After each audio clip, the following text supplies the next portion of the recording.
สมัยด้วยเดี๋ยวออกพรรษาน่าจะได้เจอกันอยู่นะครับเนาะได้ฟังเสียงยังไม่เคยพบกันเลยแล้วก็วันนี้อาจารย์ธวัฒน์มาไหมเอ่ยแล้วก็กราบนมัสการอาจารย์ธวัฒน์ด้วยนะครับวันนี้หลวงพี่การก็มาช่วยหลวงพี่สมัครจัดธรรมะคลายเครียดก็ได้เป็นโอกาสดีได้มาพบกันอีกครั้งหนึ่งนะครับก็ขอเจริญพรญาติโยมทั้งหลายที่สดับรับฟังอยู่ทางบ้านวันนี้เดี๋ยวเรามีคำถามสนุกๆมาให้ร่วมตอบคำถามกันอย่างเช่นเคยนะครับก็ขอนิมนต์อาจารย์สมัครดำเนินรายการวันนี้หมายเลขโทรศัพท์เจ้าที่ใช้ได้สมัครเข้ามาด้วยเหรอเข้ามาทุกวันมาทางไหน052-010-462นะเจ้าคนให้ใช้หมายเลขเดียวค่ะใช้ได้เบอร์นี้เบอร์เดียวได้เบอร์052-010-426ครับใช้ได้เบอร์นี้เบอร์เดียวครับผม462ครับเจ้ามาเป็นอย่างเจ้าคุณผู้ฟังถ้าเข้ามาได้หรือแหงก่อเบอร์น้องใหม่ในเจ้า092-643-6538นะเจ้าทำต่างปุ้นเข้ายากนะเจ้าพระอาจารย์ธวัฒน์มาแล้วนี่มาแล้วเนาะทักทายก่อนทักทายเลยครับผมน้องเด็กเขาฝากเรายังมาดังสลุกสลักดังสโลชอบและรวยเก้าองค์เองด้วยเสียงเก้าขอโอกาสพระกิรานุเถระนมัสการพระอาจารย์พระครูวิศวะวรจิตโตผู้อำนวยการสถานีวิทยุ 104.50 เมกะเฮิรตซ์วัดป่าหินนมัสการอาจารย์สมัครที่เคารพนะครับครับผมถวายความเคารพครับขอบคุณเจ้า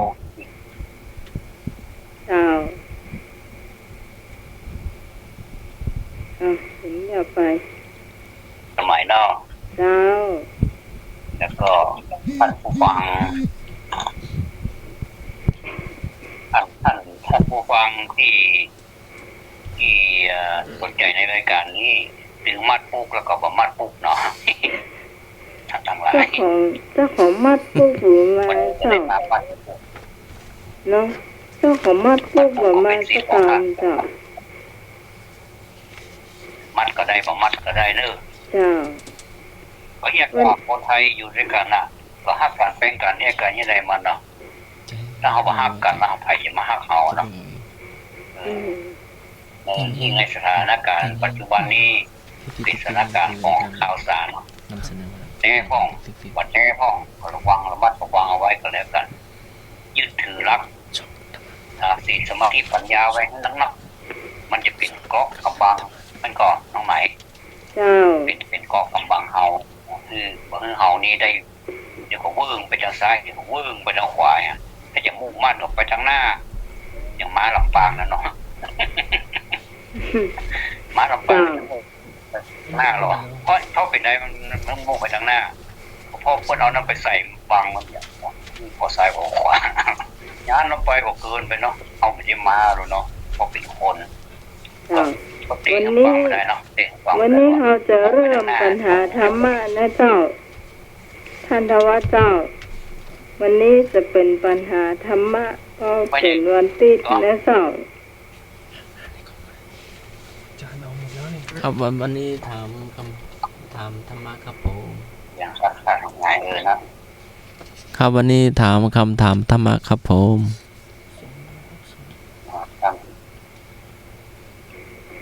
เรียนกับเจ้า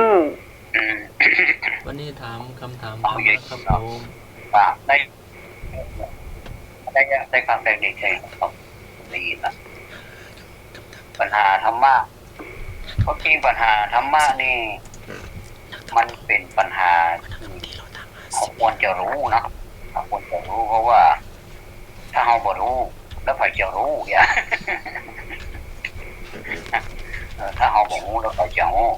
เพราะฉะนั้นเราต้องรู้ให้ก่อนเราถึงจะไปอู้คือเยาวชนทั้งหลายฟังได้ว่าเดี๋ยวนี้พ่ออู้มาอีเลยพ่ออู้ฟังไหนอ่ะเราไปอู้เขาผิดผมก็จะใส่หัวเสียเนาะ เพราะฉะนั้นเราต้องรู้ก่อนใครจะรู้ก่อนใครจะรู้หลังเยาวชนก็ฟังได้เนอะอันนี้ไม่ใช่ว่าปิดกั้นเยาวชนเนาะน้องใหม่เนาะ เจ้า ใครฟังก็ได้ถ้าฟังได้ก็ยิ่งดีอันเว้นที่เราเกิดใหม่นี่หูเรื่องเดินนั่นยังหูเรื่องนั่นตายไปนั่นแม่ตายได้เนอะแม่ตายแตนได้เนอะเพราะว่าเดี๋ยวก็หาพ่อเขาเรื่องนี้เลยก็จะมีคุณผู้ฟังที่เปิ้นเป็นแฟนกันเนี่ยเปิ้นจะฟังตึงสามีภรรยาเนาะก็มีเหมือนกันเจ้ามีวัยรุ่นมีถึงคนกลางคนมีทุกคนมาแฟนพันธุ์แท้เท่าใส่หวยเนี่ยแม่นแน่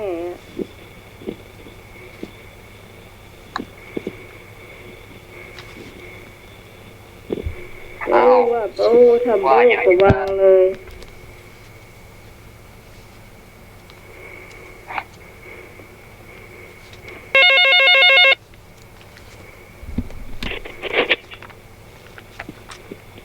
ว่าได้เจ้านมัสการครับผมเป็นพันธุ์แท้ครับว่าแล้วโอ้เสียงชัดหมดเลยครับวันนี้ชัดแจ๋วเลยครับเนาะชัดแจ๋วชัดนี่เลยครับเนาะครับวันนี้ไม่ได้จำไปนอนเนาะโอ้วันนี้ชัดแจ๋วเลยแต่ว่านี่ได้จำไปนอนน่ะโอ้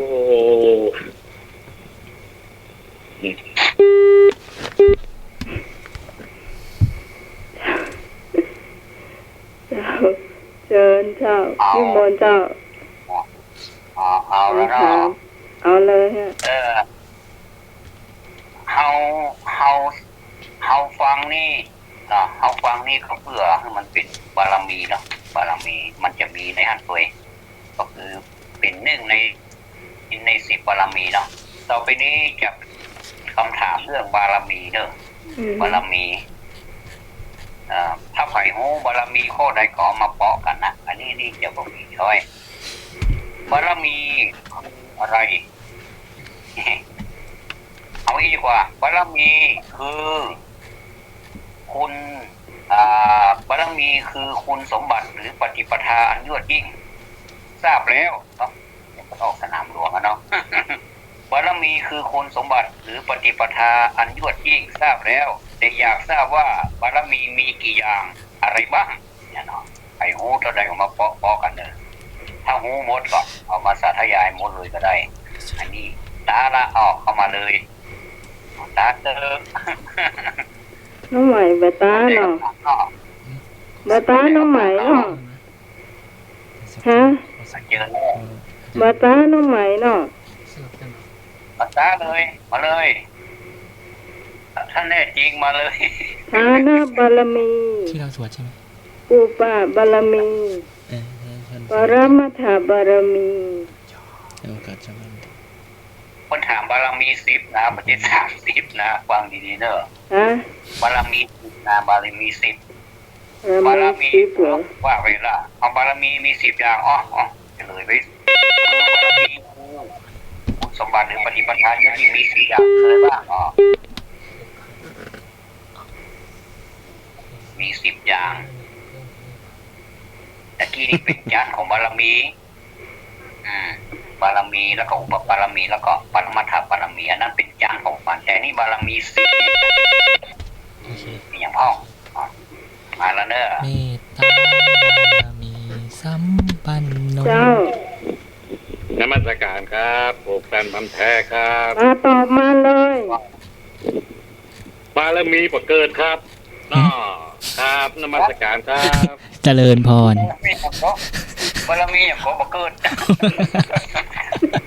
เอาไปเชื่อบารมีประเกิดเสื้อเดี๋ยวค่อยเกิดเลยได้หรอ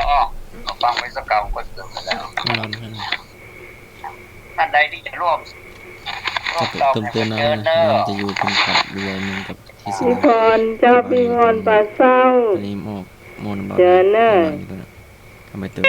ไฟไม่รับอ่ะ อันนี้เป็นเก่งอยู่แล้วนะ กดแรง ไอ้บ่าวดอกแดง เจริญพรสายที่สอง เจ้าไม่สาเจ้า เจ้าไม่นวล เจ้าท่านพระคุณเจ้าต้อง2 รูป 3 รูปนะ สา เจ้าม เจ้าสี่เจ้า 4 4 รูป เจ้า พระอาจารย์ทวัฒน์หลวงพี่สมัครหลวงพี่ไตรภพหลวงพี่การ เจ้าไหว้สาทุกรูปเล เอา ย เอา นะ มัดปุกนะ วันนี้ เจ้ามีจานะปารมีนะเจ้า อืม ศีลปารมีนะไม่คำมากนะเจ้า ปัญญาปารมีนะเจ้าเอาผู้คนอื่นต่อข้องกับว่าย้ายเจ้า เอาจนหมดเลยเนาะ วิริยะก็ได้เจ้าขันติเจ้า แม่น สัจจะอธิษฐานะเจ้า แม่นเจ้า เมตตาปารมีเจ้าเบกขาเจ้า เจ้า ทัศนปารมีเจ้า เจ้า พวกระยางเนี่ย เจ้า พวกระยางเนี่ยนับหัว แต่เจ้าก็ไปสวดเจ้า เพิ่มเติม แม่ พอ แม่ ดี นะ ทางพวกนี้ ขันติ ตานะบารมี สัมปันโน ศีลาบารมี ศีล เนคขมะบารมี ของเรา ปัญญาบารมี เอาไปแล้วทวนใหม่แม่ วิริยะบารมี ฐานะบารมี ใส่ใส่เก็บ แล้วก็ขันติปัจจะอธิฐานะเมตตาอุเบกขาเนาะถ้ามันจะติดตามมานะทัศะบารมีอะเดี๋ยวท่านทว่าต้องอธิบายเจ้า เจ้า ขาดอะไรพ่อมาขาดแล้วก็ ไม่ขาด ขัน ไม่ ติ เกิน สัจจะครบแล้วก็อุเบกขามายังครับ อุเบกขา บารมี แม่ลงนับแล้วแม่ แม่นับเหรอ อุเบกขาเมตตาอุเบกขาทัศนปารมีสัมปันโน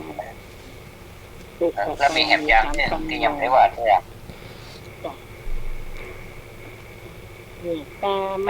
ตรีกรุณามุทิตาอุเบกขาแต่เจ้าไปสวดกระเต้นเจ้าจากที่ก็นะเจ้าคนอื่นข้างนอก ขอบคุณมาก เจ้าสวัสดี มา เจ้าก เจริญพรเจริญพรโอ้แม่นี่เพิ่นโอ้ได้เต็มหมดเลยปรมีอ้าว รัชการห้าผม เจ้า รัชการห้าอาจารย์ครับ อืม เจริญ ส พ วัส ร ดิ์ครับสวัสดิ์ครับ เจ ผ ริ ม ญพรครับ เจริญพรเจริญพร ครับ2 รูปครับผม 3-4 ก่อน มีรูปครับ สี่รูปเนอะ ครับ นี่อาจารย์รัชนนท์ ครับ เตรียมสอบเนาะ 4 บารมี 4ได้ เตรียมสอบ 10 ว่าจะมา 10 เสาร์อาทิตย์หน้าเนอะ เจ้า 10 บารมีก็เดาเนอะครับ1ทานบารมี อืม 2ศีลบารมี ใช่ 3ขันติบารมี เดี๋ยว 4วิริยะบารมี5ญาณสมาธิบารมี มาถูกละ ลูกอะลูกก็ลงเวทีแล้วสวัสดีครับ ครับเจริญพร มาแบบยอดเลยสุดยอดเลยผมก็หัวพีลงเวทีแล้วว่ะโอ้เขาท่าเลย เจ้า ก็เป็นสีสันนะสีสันบันเทิงไอ้หนุ่ยมันนึงชอบกินเล่นเนี่ยหนุ่ยนะเป็นเพราะว่าลุงมีเนาะหน้าเป็นตัวอย่างเนาะลุงดีอ่ะเหมือนบางคนเป็นสักเตือนเนาะสีได้มีก็ยังว่าเนอะเพราะว่า ค่ะ เป็นช้อนที่มึ อื ง มก็น่าดูอ่ะ ต้องมีกันหน้าดูเนอะไผ่จะมีให้หนุ่ยได้มีเนอะถ้าไอ้หนุ่ยมีนะอย่างอื่นนี่โอ้บ่เท่าว้าวนะเอ้า เจ้า สวัสดีครับ กราบพระสาท่านสมัครเจ้า พี่พร เจริ พิ ญพ การ เจริญพ แล้ว ร ก็หลวงพี่ไตรภพ เจริญพร และ ค ก รับ ราบพระสาท่านทวารเจ้า สวัสดีน้องไม้ เจ้าพี่พรเอาครบเลย ธรรมะใครเครียดทุกท่านนะเจ้า เจ้าพี่พรเอาครบเลยเนาะ บารมีมีสิบนะเจ้า เจ้า 1. ฐานะบารมี 2. ศีลบารมี 3. เนตธรรมะบารมี ถูก 4. ปัญญาบารมี ถูก 5. ขันติบารมี 6. วิริยะบารมี ใช่ 7. สัจจะ สัจจะบารมี 8. อุเบกขาบารมี 9. อธิษฐานบารมี 10. เมตตาบารมี 11. ทัสสะบารมีดาว 11ตัวกัน อาจจะข้ามกันไปหน่อยนะเจ้าอาจจะบเลี้ยงกันแต่ก็ถูกอยู่นะเจ้า แม่บเอาเลี้ยงกัน แม่น พอเป็นยังบ่เลี้ยงก็ได้อันนี้ บเลี้ยงกันก็ได้บ่เป็นหยังแต่ถูกนะเจ้า แต่ว่าเวลาที่เขาสวดนะเขาตาม เขาต้องเลี้ยงนะเจ้าเวลาสวดต้องเลี้ยงหมดเลย เจริญพรครับผม ไม่มีครับ เจ้า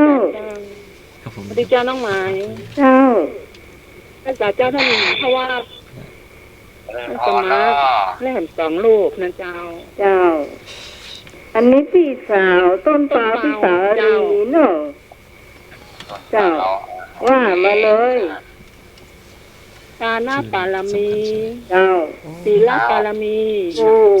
เนคขมบารมี ถูก ปัญญาบารมี ถูก วิริยะบารมี ถูก ขันติบารมี ถูก สัจจะบารมี ถูก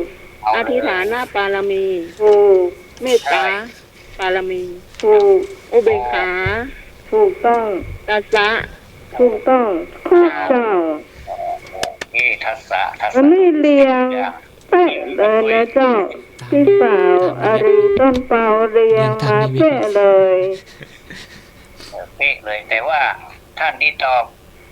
ผ่านๆมานั่นก็ถูกเหมือนกันหมดเนอะถึงแม้มันจะสลับกันก็บ่เป็ ถึ น ง หยัง แม้จะมาเลี้ยงกันมาเป็นอย่างนะเจ้า เปิ้นมาย้ำคือมันเรียงไปตามนี้เพื่อความเป็นระเบียบไปได้อย่างที่ว่าเมื่อกี้เนาะเวลาเราสวดมันจะบ่ได้วกไปวนมาเนาะฐานะบารมีฐานะอุปบารมีฐานะปรมัตถบารมีอะ คือบารมี10นี่จะให้มันเป็น3ที่กว่าเติมอุปะเข้ามาแล้วก็ปรมัตถะเข้ามา เจ้า เนาะ เจ้า ถ้าถามว่าพระพุทธเจ้าของเรานี่ท่านได้บารมีแบบไหนบารมีกับปรมัตถะว่ากันเนาะทุกอย่างก็จะเป็นปรมัตถะหมดเนาะ เจ้า ของเรานี่แค่ได้เป็นธรรมดานี่ก็เหลือเฟือแล้วนะเนาะน้องใหม่เนาะ เจ้า เหลือเฟือแล้วนะทานศีลเนคขมะปัญญาวิริยะขันติสัจจะอธิษฐานเมตตาอุเบกขาเนี่ยก็สุดยอดแล้วแต่ถ้าใครเพิ่มบารมีถูกเก่าขึ้นก็เป็นอุปะเข้าไปเหมือนกับเขาขึ้นขั้นใดขึ้นขั้นที่1เราไปขึ้นขั้นที่2ขึ้นขั้นที่3ไปจนถึงจุดหมายปลายทางหมดอย่างตอนนี้ก็ถือว่าเป็นปัญหาข้อหนึ่งที่เราถ้าเขาบอกมีอย่างนั้นคนไทยถ้ามีอย่างนั้นเจ้าพูดเขามีแค่บารมี10เนี่ยก็สบายเบื่อแล้วนะเนาะ สบายแล้วนะน้องใหม่ว่าไหนสบายกว่าถ้ามี10เนี่ยสบายกว่า สบายจ้ะ สบายแล้วก็จะบ่มีเวรบ่มีภัยบ่มีเรื่องบ่มีเล่าบ่มีอย่างในกอไผ่สักอย่างมีก็หนามแล้วในกอไผ่ก็มันจะมีความสุขความสำราญไปทั้งใดก็มีก็มีก็ ทำคำสอนพระพุทธเจ้าเลย แต่ว่าในสังคมนี่มันมีหลากหลายเนาะหลากหลายเผ่าพันธุ์หลากหลายความคิดหลากหลายลูกหลายพ่อหลายแม่เป็นล้านก็มีล้านความคิดเนาะบางทีก็หลายความคิดก็มาปอกันหลายล้านเนาะคน70 กว่าล้าน60 กว่าล้านนี่อาจจะมีเป็นหมื่นล้านก็ได้ความคิดเนาะเพราะฉะนั้นนี่ตอบถูกแล้วเนอะขอแสดงความยินดีแล้วอนุโมทนามันบุญโยมทุกท่านเลยเนอะแล้วก็แม้แต่บุญโยมลุยของเองเนอะที่ว่าญาณสมาธินะโอ้จะลงเวทีแล้วก็ลงด้วยความสง่างามบอกเป็นอย่าง สั้นไปเดี๋ยวผม คนเป็นคนมีอารมณ์ดีเนอะเอาเป็นตัวอย่างได้นะเนี่ยบอกเป็นอย่างอันนี้เหมือนที่อู้นั่นนะแต่นะอู้จากความจริงใจนะอันนี้ก็ ถ้าได้มิ่งนี่ก็น่าดูเนอะ ว่าไงก็ ถ้าได้มิ่งเนี่ยน่าดู จะไปอยู่ค่าย นะใครจะพี่จู้ไอ้หนุ่ยได้มิ่งเนอะถ้าไอ้หนุ่ยมิ่งนี่โผล่ประตูเก็ตใจดีหรอมันใจดีเพราะว่าใจดีคือพ่อปุ๊กเนาะเอาแล้วเนาะ เจ้า แล้วก็ใครจะถามแอมนิมนต์อาจารย์สมัครถามพ่อหมอ หลวงพี่ไตรภพเนาะ ท่านเลยพ่อจะถาม คำถามข้อแรกที่จะถามนี่เป็นคำถามที่ออกตลกหน่อยนะครับ แต่ก็อยู่ในหมวดเกี่ยวกับพระพุทธศาสนานะครับ ก็คือคำถามก็คือว่าทำเรื่องแรกของพระพุทธเจ้าที่ได้เตศให้กับปัญจวัคคีย์ทั้ง5ก็คือทำเรื่องธรรมจักรกับอะไรอย่างแฮมครับ ก็คือคำถาม ทวนคำถามนะครับทำเรื่องแรกที่พระพุทธเจ้าได้เทศนาก็คือธรรมจักรกับอะไรอย่างแฮมครับ สูตรด้วยเหรอ กับกวางหมอบ ยาหน่อย กับกวาง เจริ ห ญ มอบ พรครับ เจ้าท มันจะกับ ำ กวางหมอบ ขั้นแรกที่พระพุทธเจ้าเทศนาธรรมให้ปัญจวัคคีย์นั่นคือธรรมจักรกัปปวัตนสูตรเจ้า เจริญ ทุก เองก็ หมอเจ้า ตอบมาเลยเนาะ ก็ถูกต้องนะครับ ธรรมจักรกับอะไรอย่างแฮมก็คือ ธรรมจักรกับอะไรอย่างแฮมก็คือธรรมจักรกับปวัตนสูตรนะครับ ถามข้อต่อไปเลยข้อถูกต้องแล้ว เอานี่ขีดหม้อเลยเนี่ย เจ้า เอ๊ะเปิ่นตัวตันเหรอวะโอเคคำถามก็ต่อไปนะครับ เจ้า ก็อยู่ในหมวดของเรื่องศีลนะครับคำถามมีอยู่ว่าผิดศีลข้อใด สอบมาเลย ตียากให้เฮาเป็นคนมือไวอีวะผิดศีลข้อใดทำให้เป็นคนมือไว ให้ตอบเองไม่มีข้อให้ตอบเองเนาะ ให้ตอบเองนะครับผมมีช้อยเนอร์ ไม่มีใจสบายใจ ที่ทำให้คนมือไวคือไปหยิบช่วยของคนอื่น โดยไม่ได้รับอนุญาตเจ้า ครับเป็นศีลข้อใดครับเห็นนะ พี่พรต้องตอบตัวว่าพี่ศีลข้อไหน ศีลข้อใดครับผม มันหมดเลยอ่ะ ต้องฟังคำถามตัวเจ้าแม่นวลเจ้าแม่นวลแม่นวลมาตอบพี่ศีลข้อไหนเจ้าพี่อารีตัว ใครจะมาเติมแหมก็ได้หรือว่าเจ้าเก่าก็ได้เต็มไปเลย ครับ ตอน ศี นี้ ลข้อไหนเจ้า เอาคนอื่นที่ไม่ได้อนุญาต เจริญพร พระศาเจ้า เจ้า ข้อ5เจ้า ใช่ใช่ เอายังบ่ใจเตื้อนะครับ ว่าอย่างนั้นว่าอย่างนั้น ใช่ใช่ นึกว่าเขานายเมาเหล้ามือหัว โอ้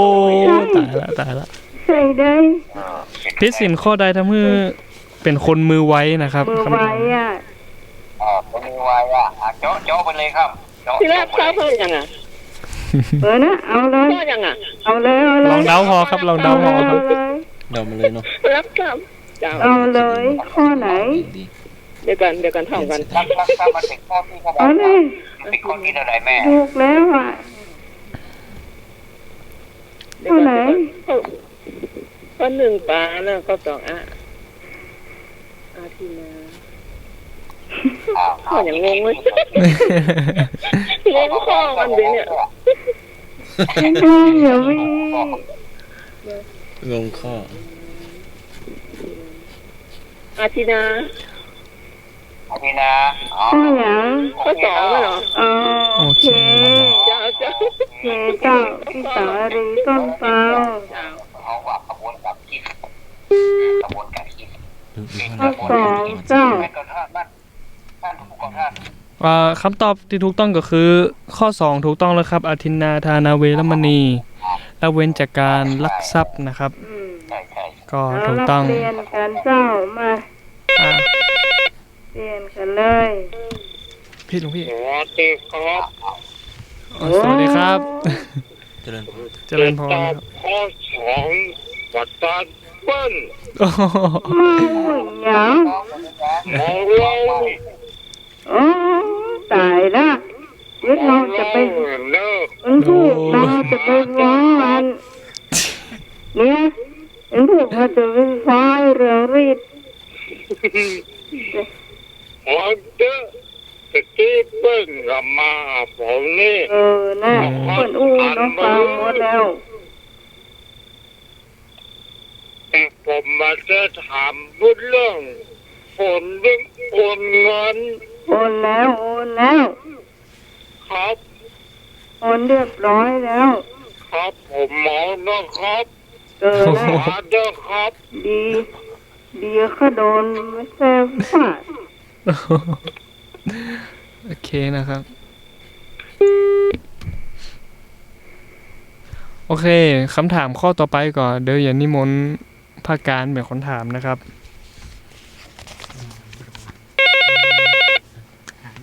อันนี้ไผมาเห็นคำตอบถูกแล้วเจ้าว่าได้เจ้าน มัสการครับผมแฟนพันธ์แท้ครับ เจริญพรครับ จะว่าได้ คุณสมนึกนั่นผิดศีลข้อ 5ครับเนาะ บ่เป็นอย่างเจ้าก็มาได้เป็นลักสตางค์ไผ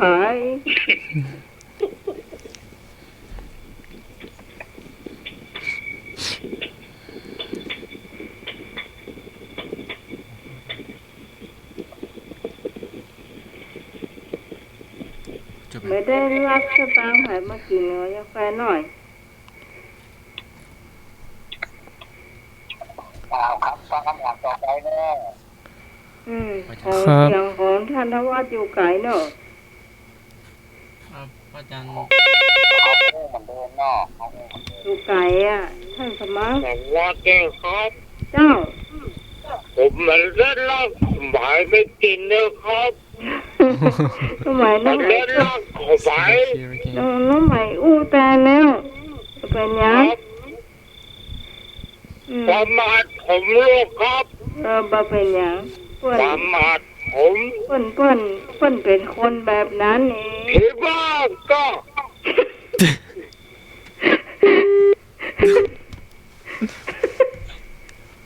นี่หนูยัง เอาฟังคำถามต่อไปนะ ท่านวัดเข้ามาใกล้ๆหน่อย เสียงไม่ได้ยิน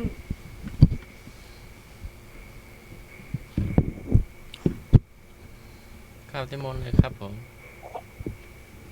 เจ้าถามต่อเลยเจ้า เขาจะถามว่าแต่สามารถรับเอา เอ้ย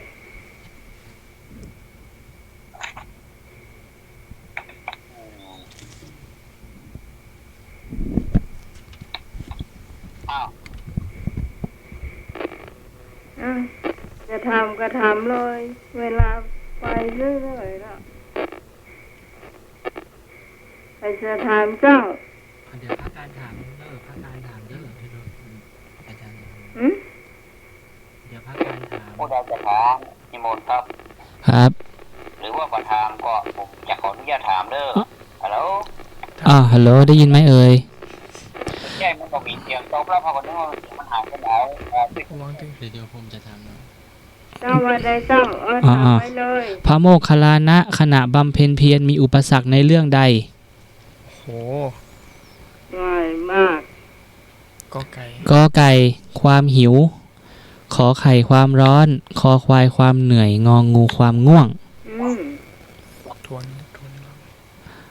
พระโมคคัลลานะขณะบำเพ็ญเพียรมีอุปสรรคในเรื่องใด กอไก่ความหิว ขอไข่ความร้อน คอควายความเหนื่อย งองูความง่วง โอ้เจ้า ความม่วงเจ้า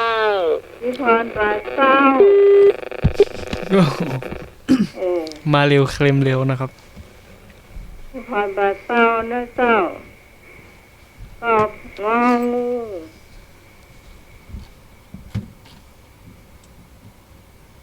วันนี้ไอ้เอกพะเยาหายไปไหน ได้ยินเสียงนี้แล้วโทรมาเนาะเอกเนาะ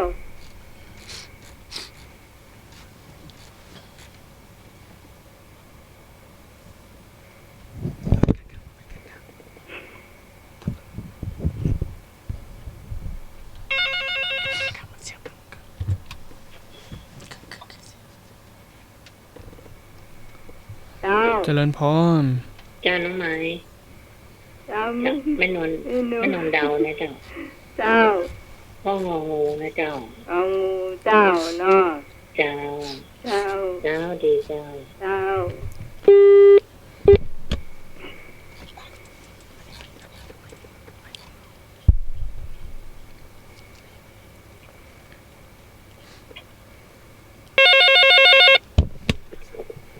ครับผม เจ้า โอ้เรานะครับ ครับผม พ่อที่อยากกินข้าวนะครับ หิว ใช่ หิว หิวข้าวครับ ไม่ใช่ ไม่ทราบ เปลี่ยน เอาเนี่ยเอาข้อเนี่ยแน่นอน สวัสดีครับ ไม่ใช่แล้วนะ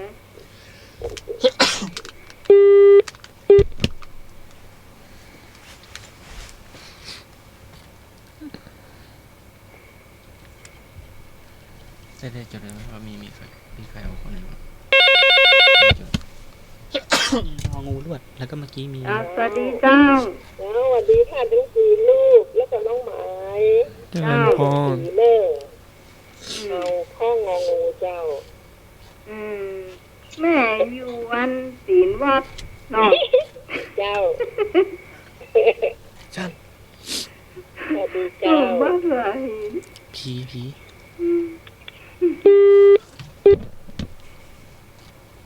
นี่หัวดีอะนะ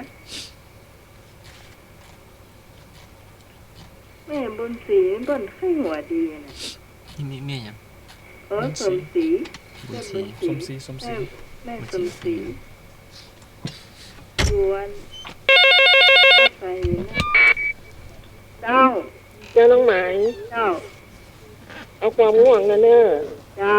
เจ้า สารีต้นเปา ครับจัน พี่ตาต้องหายไปไหนนี่พี่ตองสารปีตาบงสารปีโทรเข้ามาเนอะ ทุกคนไปแล้ว ป้าสุรี ไปไกล ส แล้ว วัสดีครับ เจ้า เจ้าตุยเปิ้ลนะครับ คอยเปิ้น ครับ แน่ ตุ ใจ ยเปิ้ล แน่ใจเนาะ ครับหมอเนอะตุยเปิ้ลนะ คอยเปิ้นเนาะ ครับ เจ้า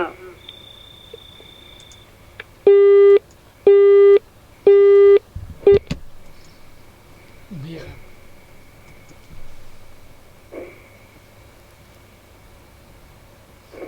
โอเคมีแฮมก็หา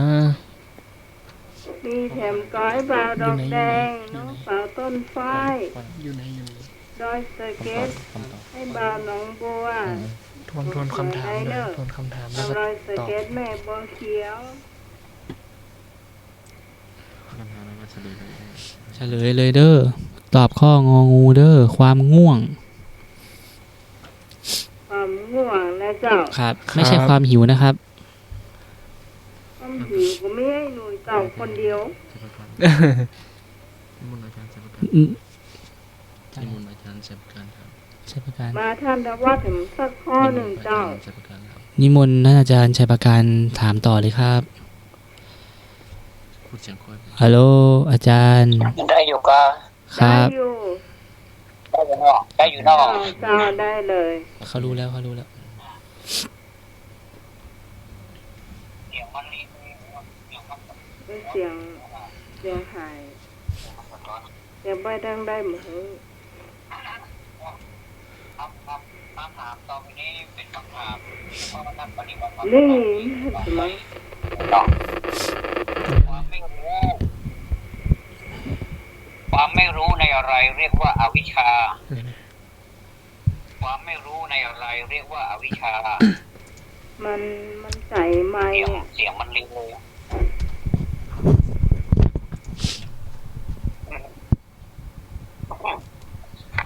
ความไม่รู้ในอะไรเรียกว่าอาวิชชา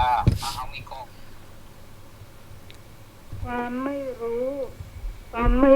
ในอะไรเรียกว่าอวิชชา ไม่หรอกก็ความไม่รู้ในทุกข์ขอความไม่รู้ในสมุทัย พอความไม่รู้ในทุกขานิโรธพอความไม่รู้ สี่เจ้าคือ ในทุกขานิโรธ สอง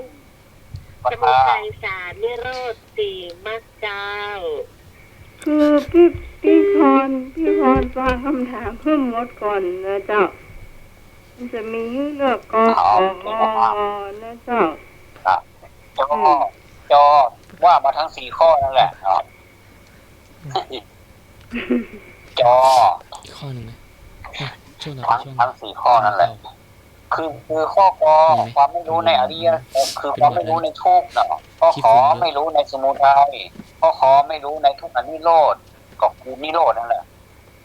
ข้องอไม่รู้ในทุกขานิโรธคามินีปฏิปทาแล้วก็ข้อจอมีข้อจอด้วยเนาะความไม่รู้ทั้ง4ข้อ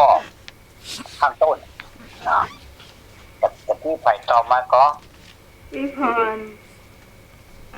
พี่พรตอบมาเป็นข้อจอไปจะตุ้ยก็ได้บทตุ้ยก็ได้ ตอบงอ แต่ขั้นไม่รู้ในทุกกาไม่รู้ในทุกสมุทัยไม่รู้ในทุกขนิโรธหรือว่าไม่รู้ในทุกขนิโรธคามีปฏิปทา ไม่รู้แจ้งนี่มันไม่ หรือว่าทั้ง4ข้อ ฮัลโหล เจ้า อ้าว ครับ ข้อจอครับ จอจานเนาะครับ อันนี้จาก เรื่องจบอันนี้ จากไหนเจ้า ไม่จำวันละ เป็นออน เอาจอจานเนาะ จอจานครับ ครับผม ไอ้บาปไอ้ไม่เอาเนาะมันบ่ค่อยได้ยินอ่ะ เรื่องขอตัวไม่ เสียงขาดหายเนี่ยขนาดใส่หูฟังนั่นน่ะ แบบ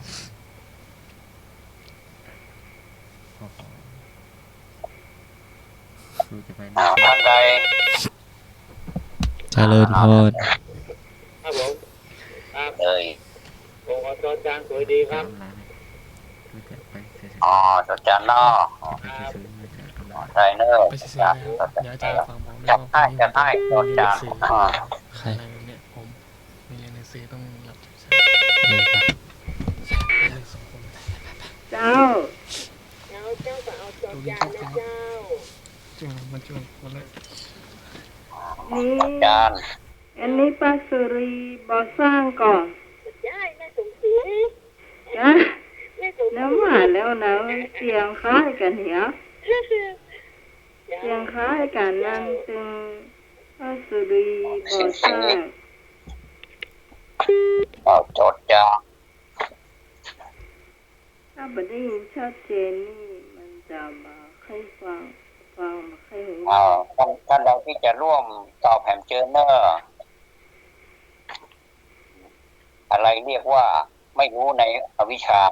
ความไม่รู้ในวิชาเรียกว่าความไม่รู้ในอะไรเนาะเรียกว่าอวิชชาอาจจะเป็นไม่รู้ทุกข์นะไม่รู้ในทุกข์สมุทัยก็คือพูดตรงๆก็คือไม่รู้ในเหตุที่ผู้เกิดเนาะไม่รู้ในการดับทุกข์และไม่รู้หนทางการดับทุกข์ สวัสดีครับ เจ้า สวัสดีครับ ได้ยินแล้ว ได้ยินแล้วเนาะตอบข้อไหนฮะ อันนี้ตอบ ไม่ได้ต ข้ อ อบ ข้อ ไห ไห น น ตอบเลยตอบข้อไหนอย่างดับปิ้งแบบ เปิ้นบางทีเปิ้นจะบ่ได้ยินน่ะ ให้นึก มีการขัดข้องทาง ให้นึกได้ยินก่อน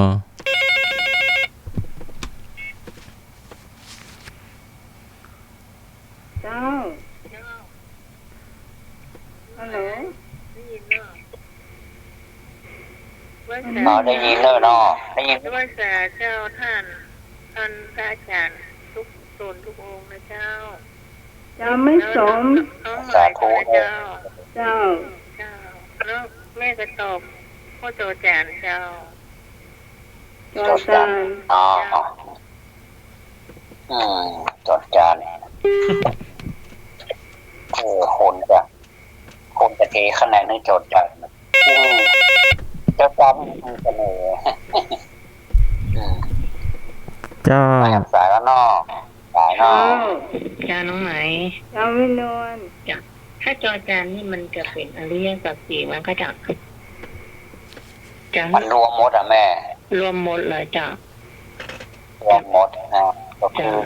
ก็เป็นการที่รวมหมด ขอตอบข้อหนึ่งได้ก็จะ ไม่รู้จะถูกกะ จะเป็นนั่นนะนนจะเอาสมุทัยเดี๋ยวก็จะ อ๋อสมุทัยข้อ2ข้อ2จะอันนี้มันนนกระเดาเอานะจ้ะที่จริงมันก็ถ้ารวมๆแล้วมันอาจจะถูกอาจจะเป็นจอจันก็ได้ แต่ไม่นนอยากให้ดาวเอาไปได้จ้ะจ้ะอ๋อแล้วเดาเนาะทุก จ้ะ สมุทัย จ้ะ นี่สมุทัยนี่มันขอบคุณมากเจริญพรเนอโมทนาท่านใดหันกลางได้เนอหันกลางได้หันกลางได้หันเหมือนได้หันกลางได้อันนี้คือสีสันของความเห็น แม่นเจ้า เห็นกลางได้ ไอ้นึกโทรเข้ามาเหมือนกันเหรอเกนึกยังไม่ได้ตอบเสื้อพอเข้ามาเหมือนรอบ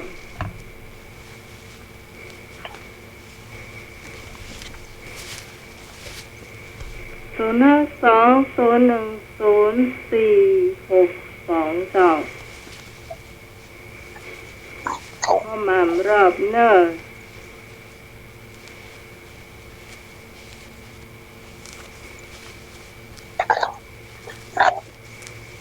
มีอยู่ก็เจอ ไอ้หนูตอบหรือยังมีอยู่เจ้า ตัวมาผม เจ้า ผมตอบเลยเด้อ เจ้า พ่อจอจานนะครับ อันนี้จ้า น้องเบี้ยวครับ น้องเบี้ยว ครับ จอจาน ครับขอไว้สาผ้าจานวันนี้ไปให้ใช้ประการเลยนะครับ เจ้า เจริญพรเอาสาธุเนอสาธุเนอสาธุเอาสาธุทุกท่านนี่ทุกท่านโมตานี่ แม่นวลเห็นต่างแล้วเจ้านอกมีคุณผู้ฟังท่านไหนเห็นต่างแหมปีสารีมาเนอะ หัวเด็กครับ เจ้าไอ้นึกตอบข้อไหน พ่อจอจานนะครับ จอจาน จอจานเหมือนเดิมครับ จอจานเหมือนเดิม เอามาเลย ครับ จะมาปุ๊บเต็มเปิ้ลเลยนี่มาปุ๊บเต็มเปิ้ล จดจานจดจานใส่เข้าจดจานใส่ อันแม่นวลเอาขอไข่เจ้าของกอไก่มาหรือยังถ้ามาต้องหมายจะเอากอไก่เจ้า กอไก่ยังมีด้วย เจ้า เอากอไก่กัน แบ่งกันไปค่ะ อ้าวได้เลย ไม่แดงไม่น้อยไม่แดงวันนี้ไม่ได้ยินเสียงไม่บุญให้เซฟกัน มาลองพ่อไม่บุญคนมีคนขึ้น เจ้า เจอนะน้องใหม่ จ้า เจ น้ อ อง เขา ไม้ เจ้า ท่าก่อนเดียวกัน อันเราก็มาแล้วหันไม่แดง เข้าบ้านมาเที่ยวที่น้องไม้ นั่น เจ้า ก็ทีบลูกอ่ะ อาจารย์ไปเนาะ อ๋อแกงวันละทีนะ ท่านสมาร์ท ก็ แล้วก็สวัสดีน้องใหม่ด้วยเนอะ เจ้า ทำมาขายเขียดทุกคนเนอะ เจ้า น้องใหม่อันยังแม่เจอก็ได้เอ้า ก็ไก่ เขาอยู่ใกล้กันหรอ น้องใหม่ข้อกอว่ะไม่รู้ในทูกจะหรอแม่ เอาตัวน้องใหม่นะเจ้า อ้าวไม่แดงเจอน้องใหม่ไปเลย ยังค เดี๋ยว อ จะ ย เสลยเด้อ ยังคอยที่ซอยเดิม ฟังเรื่องฟังคำ ก็คำเสนอ เจ้า มีแล้วก็หาเอาเฉลยแล้วบอก เจ้า นักแล้วเนาะมาหลายเสียงหลายสายแล้วเนาะ นั่ง เอาละ ก่อนที่จะเฉลยข้อนี้ก็ขอเท้าความไปว่าอวิชชานี่คือความไม่รู้เนี่ยหมายถึงว่าไม่รู้ในศิลปวิทยาอย่างนี้ใจนะเนาะอันนี้มันหมายถึงไม่รู้ที่ยิ่งใหญ่4ข้อคือไม่รู้ในทุกข์ไม่รู้ในเหตุแห่งทุกข์ไม่รู้ทางที่ดับทุกข์แล้วก็ไม่รู้หนทางที่จะนำไปดับทุกข์เนี่ยก็คือสมุทัยกับมรรคนี่มันเป็นฝ่ายเหตุเนาะแล้วก็ส่วนทุกข์กับนิโรธนี่เป็นฝ่ายผลเนาะนี่ที่อธิบายไปมันก็ยาวไปแต่ว่าคนว่าอวิชชาคำถามมันก็ว่าความไม่รู้ในอะไรที่ว่าอวิชชาก็คือรวมหมดอ่ะความไม่รู้ในทุกข์ความไม่รู้ในการในเหตุที่เกิดทุกข์ความไม่รู้ในการดับทุกข์ความไม่รู้ในหนทางที่จะนำไปสู่ความดับทุกข์เนี่ยก็มันรวมอยู่ในข้อจอไงคำตอบที่ถูกต้องก็คือข้อจอเนาะคือข้อจอไปมัดปุกโยแต่กันมัดปุกนะเนี่ยมัดปุกนี่คนมัดปุกแต่นะพี่ครับเนาะแต่สำหรับที่ข้ออื่นมันก็ถูกแต่ว่ามันถูกไม่เสี่ยงไม่ได้เนาะมันก็มีส่วนครับโมทนาทุกท่านจะเลิศตอบเนาะก็มีเบญจศีลเบญจธรรมก่อนนี่ยิงได้มันสักข้อหนึ่งเบญจศีลเบญจธรรมมาเลยเตรียมไว้ก่อนเจ้า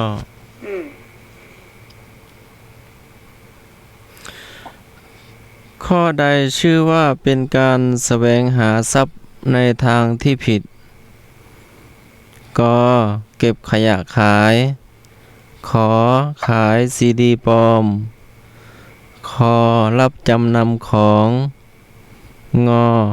รับเช่าบูชารับเช่าพระบูชา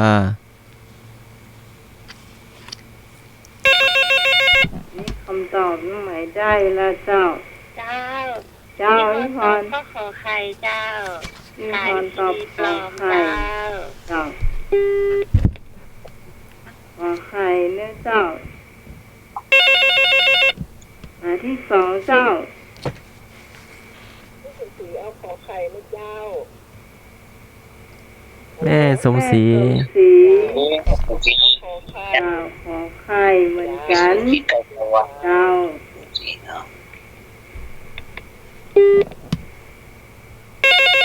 ประธานวัดฝาหินเนาะตัวแทนเจ้าสวัสดีเจ้าครับขอไข่นะครับขอไข่น้องเบี้ยวครับเจ้าดีแล้วเจ้าน้องเบี้ยวมาห่วงในรายการเนาะเจ้าที่ถูกสุขเป็นอย่างสวัสดีเจ้าใครครับเจ้าบ่าวทองชายแม่ออนใครครับเจ้าแต่วันนี้ไม่ได้ยินเสียงเอกยาวเนอะเอาสวัสดีเจ้าน้องแหม่เจ้าไม่สมแม่ก็ขอใครนะเจ้าขอใครเจ้ามาเข้ามาเลยสายว่างแล้วเจ้า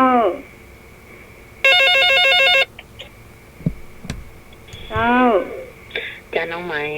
ไอ้นวลจะเป็นกะขอไข่คราวนี้จะมัดปูกระเปิ้ลแล้วเด้อมัดปูกับเป็นนวลจะมัดตะกี้ไปคนเดียวเป็นยังเป็นคนเดียวเจ้าบอกข้าวแดงมาได้เมื่อแดงยังตัวน้องใหม่ตัวยังเต่าเลยไม่แดงกับเต่าเหมือนกันดีแกยังได้เต่า2คนน่ะนวลเต่าเดียวน่ะต้อง3คนตัวน้องใหม่ตัวล้อน้องใหม่น้องใหม่ก็เต่าโอเคเจ้าดีเจ้าใหม่ตัวไม่แดงก็ไข่ไม่นวลแล้วหัวไข่ ต่างคนอ่ะ อยู่ได้ก็หามาบ้านนะกลับเข้าบ้านเนี่ยนะมันเต่าด้วยกันเนี่ยโอเคเลย สะดุเต่าอ่ะ เจ้ามีสายมาหนึ่ง เจ้า อาจารย์ท่านเพราะว่าท่านสมาธิ เรื่องพรเนอ สององค์นะเจ้า เจ้า จากบอสตันค่ะ ขอตัวพ่อขอเจ้า ขอบคุณนะ อันนี้แม่ป้าสุรีป้าสุรีเนาะ เจ้า เจ้าป้าสุรี ใช่เนาะ เจ้า อยากให้เดี๋ยวนี้ ก่อสร้างสันกำแพงจ้าสวัสดีเจ้า จะเอาไหม เออแม่บุญ มาละ ปวดเหรอ รับรอไป ต้อง ดู กดชมแผลตั้งเจ้า ไม่ไป ไม่ได้อยู่บ้าน ฮะ ไม่ได้อยู่บ้าน ไม่ไปงานบุญ เจ้าไปทั้งนอกมาเจ้าไปตรงฮอดปุ๊บจะเปิดเลยหนึ่ง ฮะขอคลายหน้าหน่อย ฮอดปุ๊บที่กรุงเจ้า ก็ขอ เจ้า ขอไก่ให้เนาะ เจ้า เจ้าเอาไว้สาท่านอันตั้ง3-4รูปเป็นเจ้า อาจารย์ตัวเจ้า เจ้า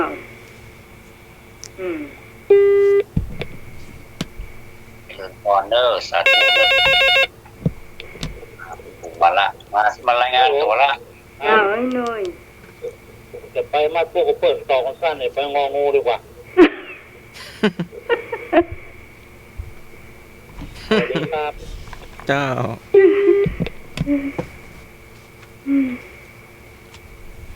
สนเนาะ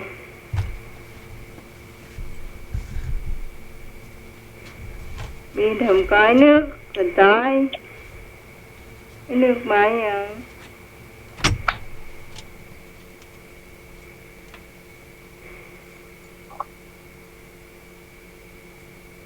เมาเหล้ากดบะตานเพราะไรนึกอ่ะ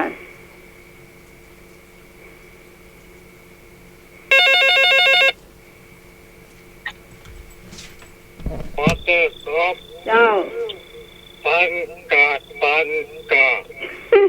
นอยู่ อันที่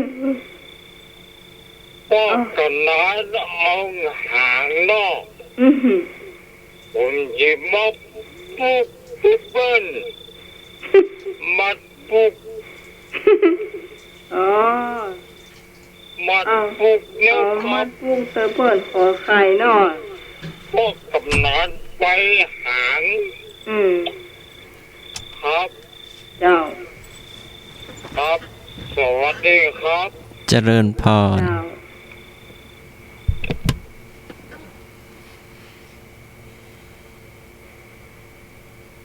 นักพอสมควรเนอะ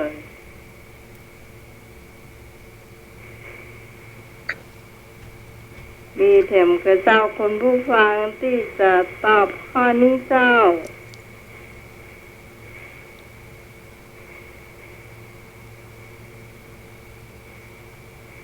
รู้สึกว่าพุทธประวัติธรรมะเนี่ย จะมีคนชื่นชอบนะเจ้าได้ความรู้ดี พอดีพรุ่งนี้ก็สอบวิชาพุทธประวัติเนาะเจ้าวันนี้สอบวิชาธรรมะ เอาละเฉลย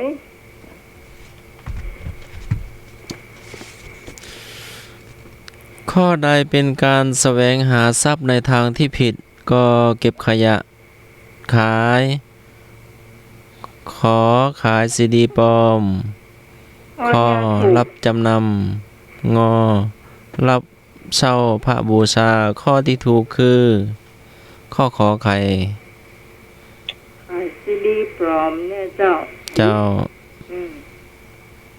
เป็นการแสวงหาทรัพย์ในทางที่ผิดศีลผิดธรรมผิดเบญจศีลเนาะ เจ้า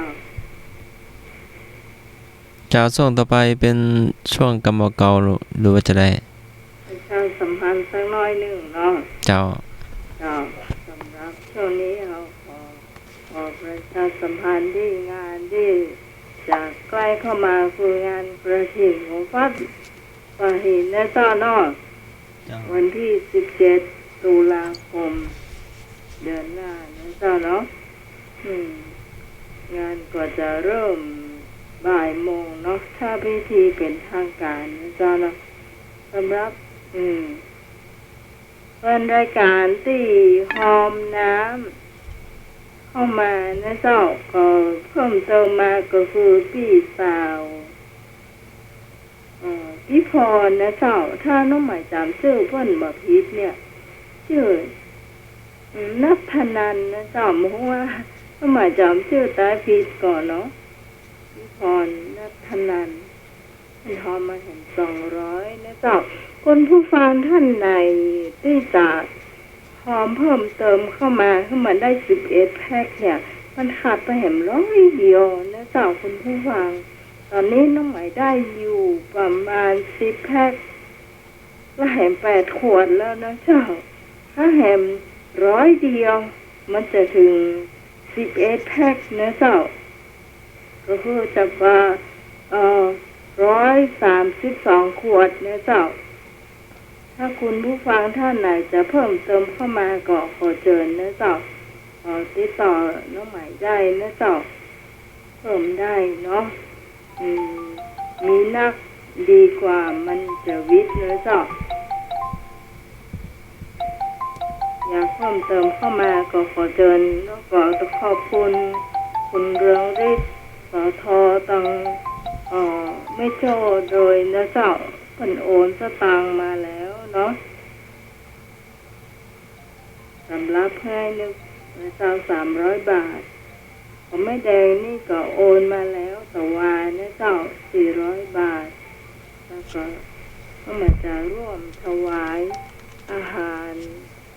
วันที่6ด้วยนะเจ้าแม่แดงเพิ่นร่วมทำบุญ200นะเจ้าขอบคุณเจ้านักสำหรับน้ำเนี่ยมันขาดไป100เดียวนะเจ้าคุณผู้ฟังท่านไหนมีจิตศรัทธาก็เพิ่มเติมเข้ามาได้นะเจ้าเนาะให้มันครบ11แพ็คนะเจ้าคิดว่าคงเพียงพอนะเจ้าสำหรับที่จะเลี้ยงน้องๆครูบาอาจารย์เจ้าขาดแถม100นึงกะขัน100เดียวเจ้าแม่เอาก็ได้ไม่บุญเนาะเจ้าขัน100เดียวเพราะว่ามันจะครบ132ขวดนะเจ้าพอแล้วกะเจ้าเราจะได้ไม่ได้ติดต่อไอ้หนุ่ยเด้อเจ้าได้เจ้าแม่บุญนะเจ้าเป็นคนสุดท้ายที่จะมาปิดท้ายนะเจ้าสำหรับรายชื่อเขาจะอ่านอยู่ก่อไอ้หน่วยรายชื่อเจ้าอยู่เต้ไอ้หน่วยนะเจ้ามาสรอบ100หน่วยคงเป็นอย่างกันเนาะเขาก็บ่ได้ประกาศบ่อยๆเพราะว่างานของวัดฝาหินตัวนึงเนี่ยไม่ก็มันเหมือนตัวนะเจ้าจะได้ช่วยครูบาอาจารย์นะเจ้าน้องหมายมันพูดไม่แต่โอนไปนะพี่พรนะเจ้าว่าคนที่จะโอนมันอยู่เจ้าเจ้าพูดนะเจ้าพี่พรขอบคุณเจ้าพี่พรพี่พรชื่อนัทนันแม่นก่อนจำไม่ค่อยได้เนาะแต่ว่าพี่พรปาเต้านะเจ้าก็เลขบัญชีก็เข้าไปแล้วเนาะไม้หนุ่ยไอ้หนุ่ยอย่าโทรเข้ามาก่อน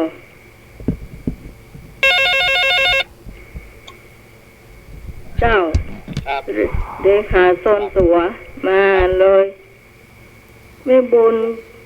มาปิดท้ายนะเจ้าเตี้ยใหม่ว่ามันขาดไปแหม100นะมันจะครบเนาะมาปิดฝากวัดได้หรอครับผมมีรายชื่อไปน้ำมันรายชื่อนะครับ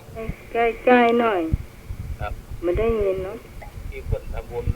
ใกล้ๆหน่อยให้สมัครก็มีคุณสุรีเรืองใจนะครับสุรีเรืองใจครับบ้านก่อสร้างสั่งแปลงนะครับเจ้า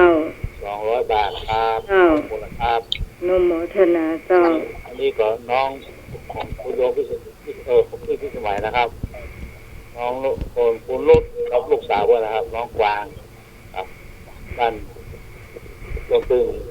ครับ200 บาทนะครับ เจ้า แล้วก็มีสำหรับคนตัวของพี่สมัยก็600 บาทนะครับ600 บาท แล้วก็มีคุณดิเลกทูรักษานะครับบ้านแก้วนะครับ100 บาท เจ้า ครับผมแล้วก็มีคุณจันฟองดูทานใจนะครับส่วนที่บ้านไม่ริมนะครับบ้านนนตาลแก้วนนตาลนะครับ100 บาทครับแล้วก็แม่ของคุณพี่สมัยนะครับแม่ชื่อสุริโยดร200 บาทนะครับแล้วก็ลูกค้าการตะวันกับลูกบาบนะครับติดตักนะครับแม่ริมใต้นะครับ200 บาทครับแล้วก็พี่ตองนะครับชื่อเล่นพี่ตองที่แท้เพื่อนซองสีจันทูนนะครับบ้านกระบงครับกระบงกระ ละ ปี ปีนะเจ้า ครับ200 บาทนะครับอันนี้นี่งินเสียงครับ เจ้า แล้วก็มีที่พอนะครับที่พอกระเซ้าละปูนะครับเรา เจ้า 200 บาทนะครับ เจ้า แล้วแม่แดงแม่ลักษณะใจภูมิยานะครับ รัตนาพรหมจยา ครับ เนาะ400เนาะ การประคอยใต้นะครับ เจ้า แล้วก็มีแม่บูน คุณ แม่บูนกาก้อมอันนี้แม่ละเนาะ เจ้า เพิ่มเติมเข้ามาประเดี๋ยวนี่เขาได้น้ำดื่มโคกถึงแฟนต้าถึงเจ้า อันนี้ตัวนะครับ อ้อยนึก ครับดื่ม ไอ้ มา นึก เก็บ นี่ ดู อันเพิ่นโอนมาแล้วแต่เจ้าสอทอเรืองฤทธิ์เพิ่นอุกกันหมายเจ้าโอนมาแล้ว300 ข้าว บาว ท งหน้า เจ้า นั่นสุขุมบ้านน่ะ ฮะ นั่นสุขุมบ้านหมดดื่มมาแล้วครับ นั่นก็ตะเก้าบุคคลโจทย์นี้ ครับ เจ้า ท่านต่อให้นะครับ แต่ว่า 300 บาท บอกไป โอ้ จำ ครับ แล้ว ครับผม แล้วก็ไอ้นึกนี่เรียบร้อยแล้วเจ้า ครับ เพราะว่า ขอบคุณ มีคนดูแล เดี๋ยว ขอโอนสตางค์มาให้แล้วเจ้า ขอมีอายุวันละ100 สาวครับ ขอบคุณทุกท่านทุกคนที่มาร่วมทำบุญกันทุกคนเนาะก็รู้วนแล้วแต่เป็นแฟนรายการธรรมะใครเครียดทั้งนั้นนะเจ้า เวลาประกาศไปนี่ก็ได้ความร่วมไม้ร่วมมือจากคุณผู้ฟังเนี่ยละเจ้าเนาะก็ขอบคุณทุกท่านก็แล้วกันที่มีความร่วมมือกันนะเจ้าเอาบุญเอาด้วยกันนะเจ้าเนาะเจ้าต่อไปอย่างเจ้าที่อย่างก็ท่านสมัครมีอย่างประกาศก่อน ประชาสัมพันธ์กัน อืม โครงการทุนเล่าเรียนหลวง ก็จะมาร่วมที่วันคารวะคณะสงฆ์จังหวัดเชียงใหม่เนาะวัดทุกวัดคณะศรัทธาก็จะหอมแต่ละวัดแล้วก็ส่งมาสำนักงานเจ้าคณะตำบลแล้วก็รวบรวมส่งสำนักงานเจ้าคณะอำเภอแล้วก็ไปมอบถวายในวันที่7เนาะ7 เดือนตุลาคม 2563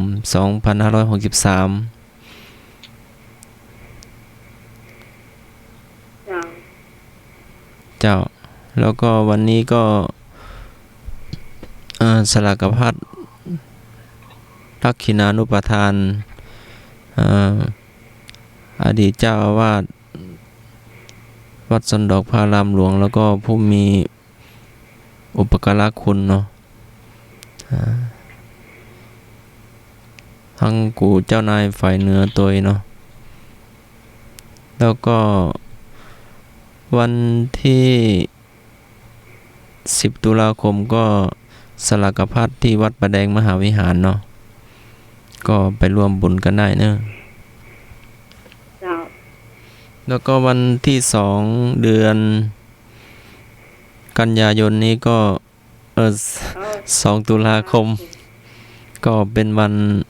ออกพรรษาเนาะ เจ้า แล้วก็ทางมหาวิทยาลัยเชียงใหม่ก็มีตักบาตรเทโวโลหณะเนาะ วันที่2หรือวันที่3ก็ วันที่3เจ้า วันที่2ออกพรรษาวันที่3ตักบาตรเทโว ตักบาตรเทโวโลหณะ ที่ถนนวัฒนธรรมมาถึงหอนาฬิกามหาวิทยาลัยเชียงใหม่เนาะ เจ้า ท่านไหนบ้างก็เชิญ เจ้าเนาะ ทำบุญตักบาตรได้เนอะเนาะ เจ้าต่อไปเขาจะไปกรรมเก่านะเจ้าท่านว่าเจ้าไปไหนล่ะ อาจารย์ ไปละ มาเก่า ครับผม กรรเก่า อีปิกในกปอเจ้าวอในกโวยอ่ะ จิกปิกไหนก็ป้อเจ้าว่าไหนก็ฮะ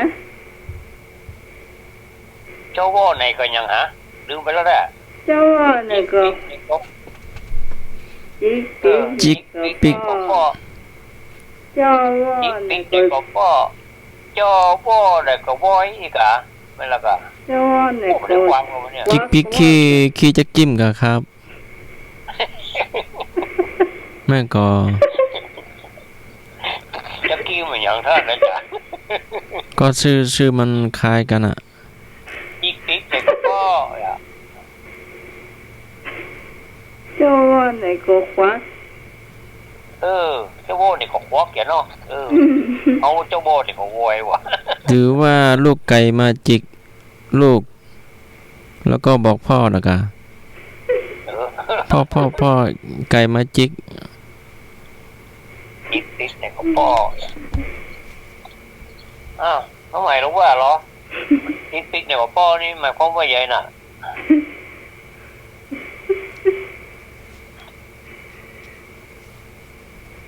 เอาท่านผู้ฟังดีกว่ามือเพราะว่าหมายสักน้อยเราเนาะเราจะได้ช่วยกันขยายนะพ่ออย่างไรจอวอหนึ่งเป็นยังไงติ๊กเป็นยังไงจอวอเป็นยังไงอ่ะ จิกปิกไหนก็ป้อแล้วเจ้าท่านนี้มาแล้วเจ้า ไม่ได้ส่งตอบเลย เจ้า จิกปิกไหนก็ป้อก็คือว่ามีแล้วก็มีแหมเนี่ย เจ้า จะมีนักแล้วก็มีนักแหมเนี่ยที่จะว่าไหนก็ควักแล้วก็ควักแหมเนี่ยกะ มามีอยู่ต้องควัก บ่ เหมื มี อนเนาะ ก็ควักออกไงกะ ออมสินมีอยู่อันเดียวควักแล้วควักเห็นไหมนะ เจ้าควักแล้วควักแหม อืม ที่กันนี้กับโป้ติ๊กๆอ่ะโป้ขึ้นเอกเจ้า เจ้า แม่นบ่แม่นบ่ฮู้นะเจ้า ถ้าบ่แม่นก็ใกล้เคียงเนาะ เจ้า เจ้า อินเนอร์ เจ้า ครับผมเสียงดังก็แก๊กเลย จะมาเปลี่ยนมาเป็นหรือว่าเอาเครื่องอ่านสมัครต่อ เจ้า ครับแม่ละครับ ครับผ อ๋อ ม ได้แล้ว นี่ครับ กี้ดังก้อยก็แก๊ก จิกปิกไหนก็ป้อเจ้าวอไหนก็ควัก มีเข้าวันโรคโควิดนะล่ะ จ้ะ เดี๋ยวหน้าเดี๋ยวกินก็หาไม่พอซื้อขวา แต่ ครับ ปิ๊กในกปอเจ้าวอในก็ควัก อืม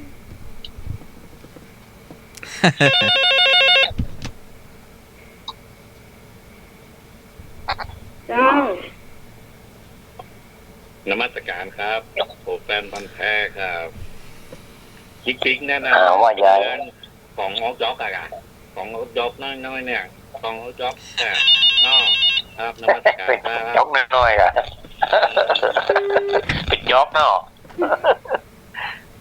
มันเป็นจอก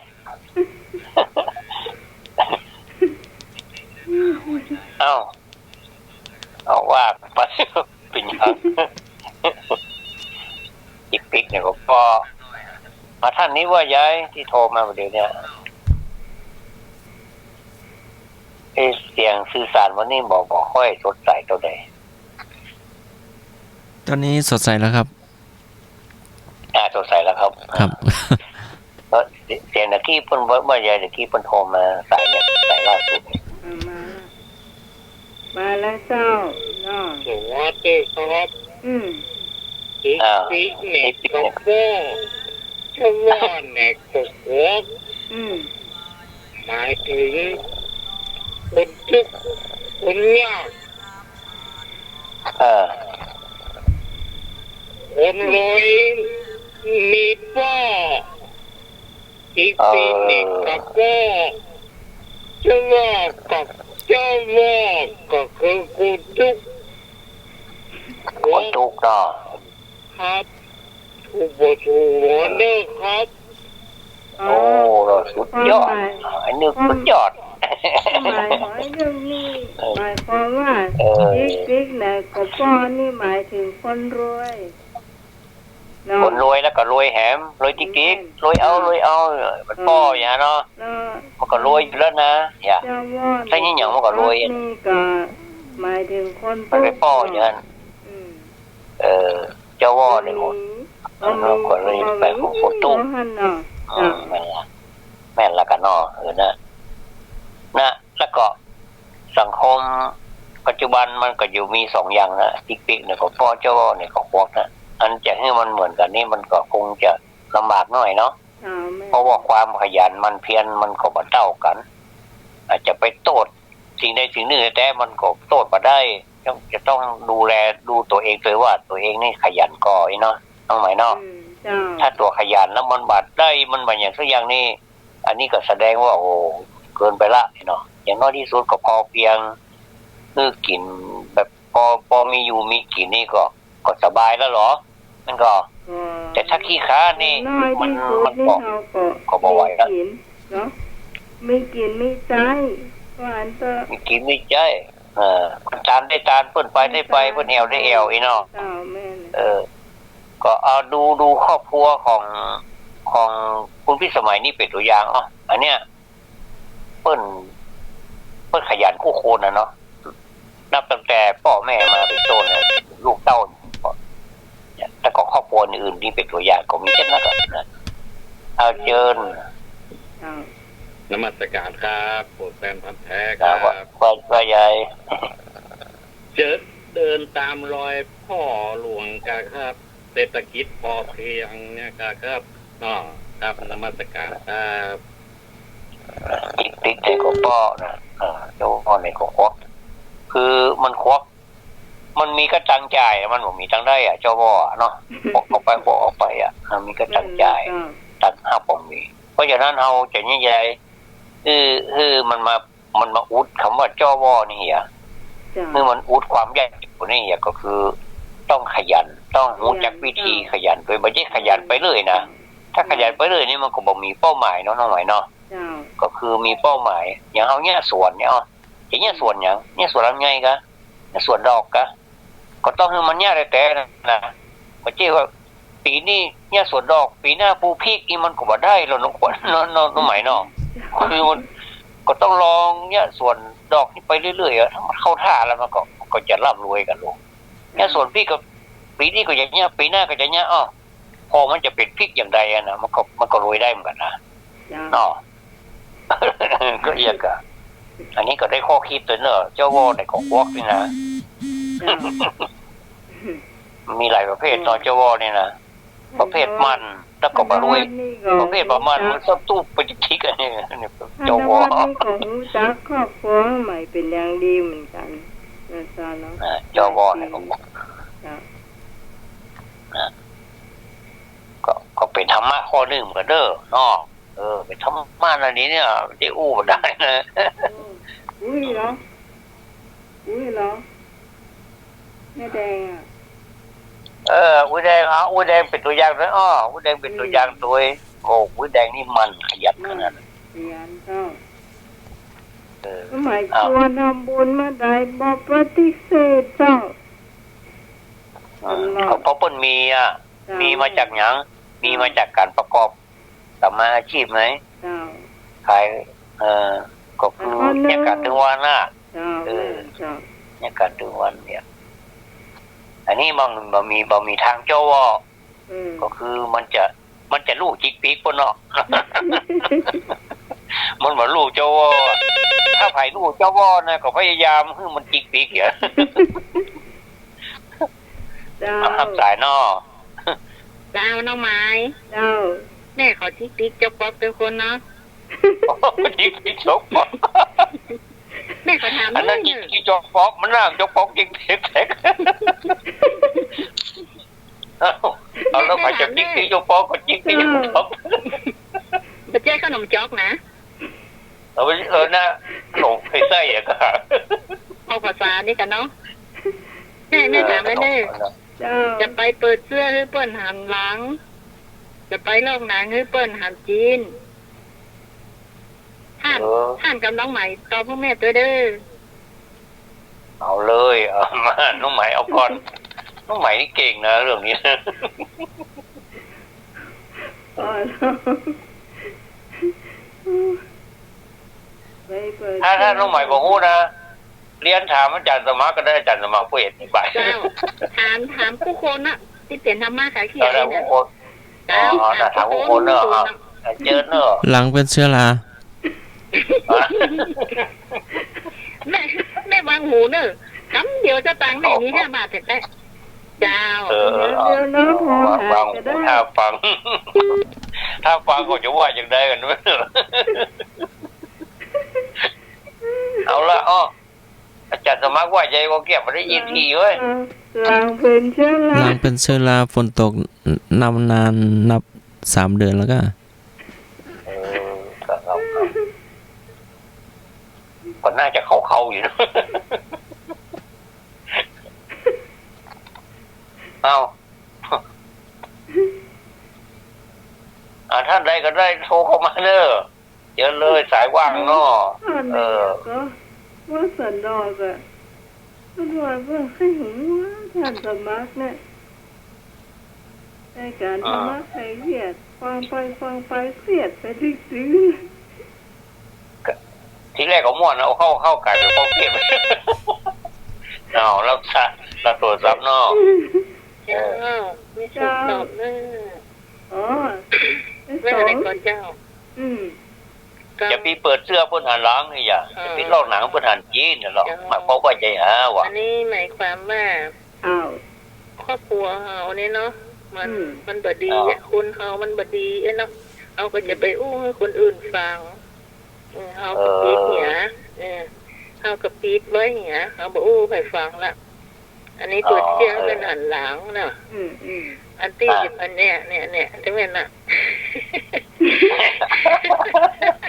เราต้องปิดไว้เฮาบ่ต้องเปิดก็เป็นหูครอบครัวของเฮาเนี่ย เจ้า จะอู้กันก็อู้ในครอบครัวฮะเนาะแม่นละถูกต้อง เป็นอื่นฟังเป็นจะหู ละ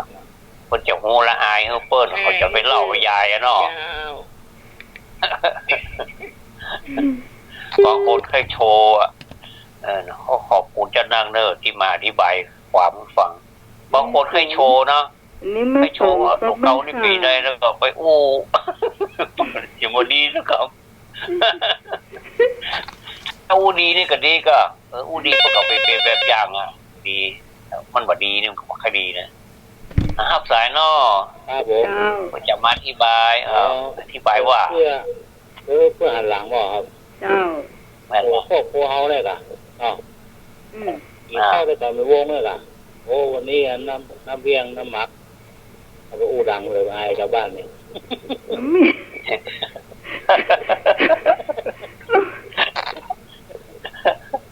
มืออันนี้ขออู้กันหน่อยเนอะพอน้ำมอยนี่นะ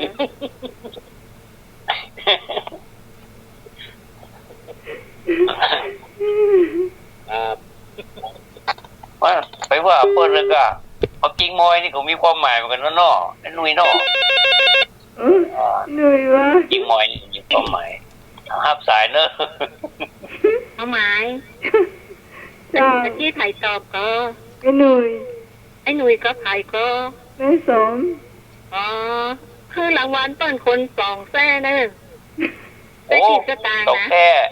เจ้าแซ่ที่มากี่สตางค์นะรางวัลเนอะ ให้หนุ่ยเอาคิดสตางค์โอ้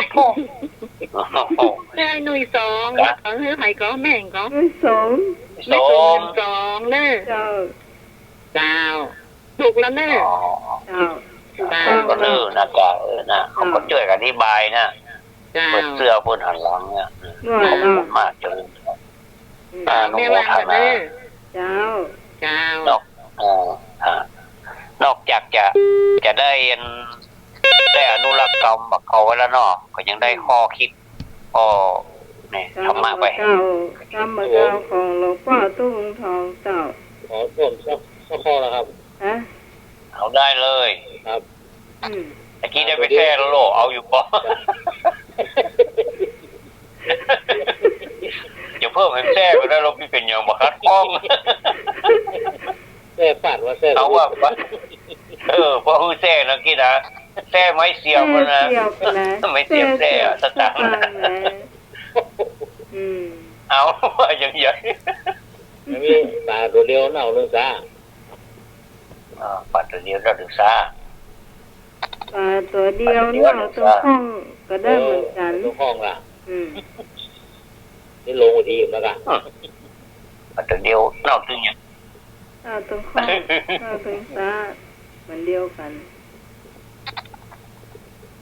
อันสมะ เอาละปัตตานีนอกตึงซะ เจ้า เจ้าหนังรับนะ เจ้า แล้วเราเช็ดตู้เย็นกัน หลวงพี่การหลวงพี่แต่พบขอไปจำวัดนะเนอะ เจ้า ปัตตานีนอกตึงซะอย่า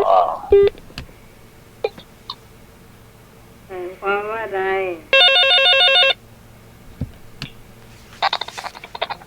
เจ้า เจ้าน้องไม้ เจ้า แม่ขอตอบถูกบ่ถูกมาเนอะ เจ้า ปลาตัวเดียวเน่าตึงฟ้ายกะ ต้องตึงตาตึงห้องอย่างเดียวกันนะ เจ้าเขาคนเดียวอ่ะเนาะ อืม ทำความเสื่อมมาสู่หมู่คณะเนาะเหมือนกับปลาตัวเดียวนะ เจ้า มันเหม็นเน่าเหม็นถึงข้องอ่ะสุมาเตอะ เนาะ เหม็นถึงตะกร้าแล้วเนาะปลาตัวเดียว คนอื่นบ้างก็ดีนะ ตัวเดียวนั่นน่ะที่มันบ่ดี วันดี เอาไปล้างอีกอ่ะ วันดีเพื่ออะไรเมาเนาะแม่ เอาไปล้างอีกทีก็แล้วอยู่ก็ เจ้ามาจี้ คนแน่แล้วเอาไปล้างอาจจะมาเหม็นก็ได้ เจ้า เนาะถ้ามาใครเครียดล่ออยู่ไม่เครียดกันเอาละไม่แดงพวกนึงทัศนะมาละไอ้หนุ่ยว่าใหญ่แม่นคอ นั่นก็หนาหนุ่ย พนานุ่ยวันนี้พูดไปคำนั้นแล้วเนอะมันมี2ตำแหน่งกันนะ เจ้าไม่วางกันเนอะเพื่อคนอื่นเข้าแล้วแม่มีในสายเนาะ เจ้า เจ้า ขอบคุณเนอะขอบคุณมากยินดีจะนักเจ้าของประเด็นว่าใหญ่ว่าเดียว ครับผมไม่ละครับครับผม ไม่ละนอกปัดเดียวเอาไม่แช่คืนด้วยไหมครับ เอาไม่แท้คืนได้ทีแล้วก็กำเนิดได้ทีแล้วเอาไว้แท้คืนวะ เอาไปช่วยกันให้หายเนาะ อันเอาคนแท้ไปเพาะกันทำกินได้หน้าของหน่อย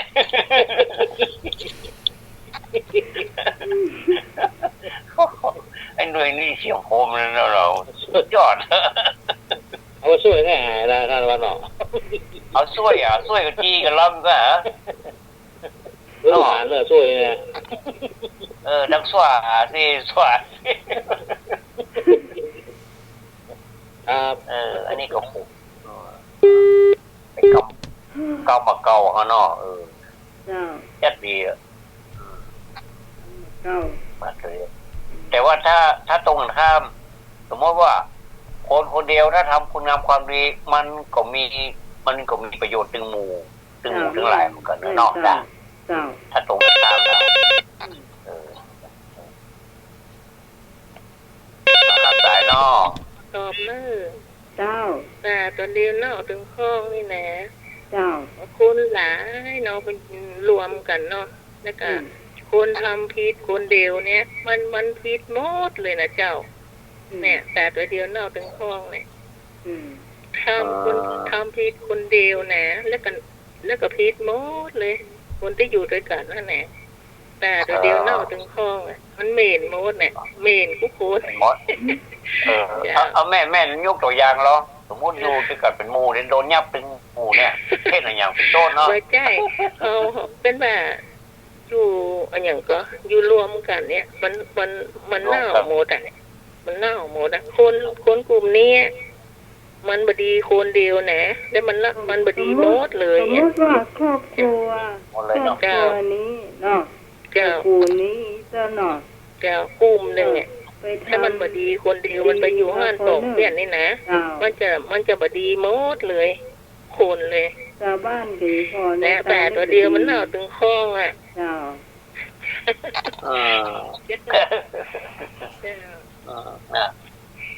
เพราะฉะนั้นเอาแล้วมันมีเนาะป่าเน่าหลอก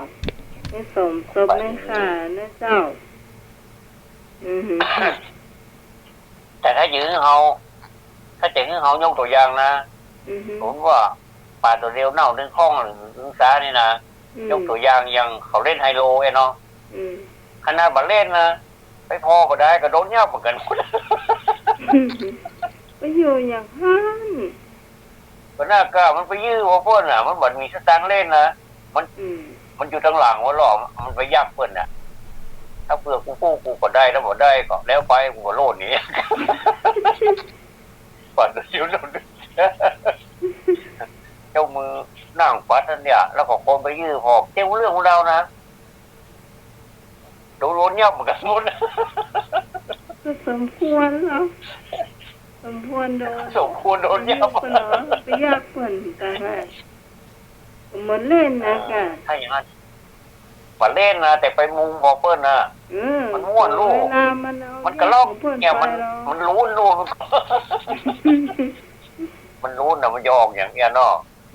ก็ม้วนนี่นะคนที่เปิ้ลหูมันก็ม้วนหรอกแต่มันต้องโลดโวยด้วยตัวเนอะถ้าโลดโวยนะก็ได้ความเมื่อบัตรตานตำรวจพี่คนเดียวนั่นเรียบร้อยเพราะฉะนั้นต้องเป็นนักโลดตัวเองก็จะพี่เจ็บแข้งเจ็บขาได้ขาดเกี่ยวมากินตัวนั้นยุ่งเกี่ยวกินแค่ขาเนาะนอกเรื่องไปแล้วคนยังเลยเดี๋ยวขอยอันนั้นเนี่ยเป็นประเด็นป่าตัวเดียวเน่าถึงซาหรือว่าเน่าถึงคล้องก็ได้ครับมีทำก่อกรรมเก่าความจริงมันมีนักนะปล่อยออกมาแต่ละคนแต่ละท่านก็ปล่อยออกมาคนละข้อไปเอาไม่สมก็ได้หรอมีอย่างพ่อหาที่มันเป็นกรรมเก่าไม่บูนหรอมาไม่โลนนี่เพิ่นรู้สึกว่าเพิ่นจะมาตอบเก่งเนอะแต่ที่หายไปนี่แม่ห้วยลานเนี่ยเจ้าแม่บุญศรีห้วยลานนั่นเขาเก่งนะกรรมเก่า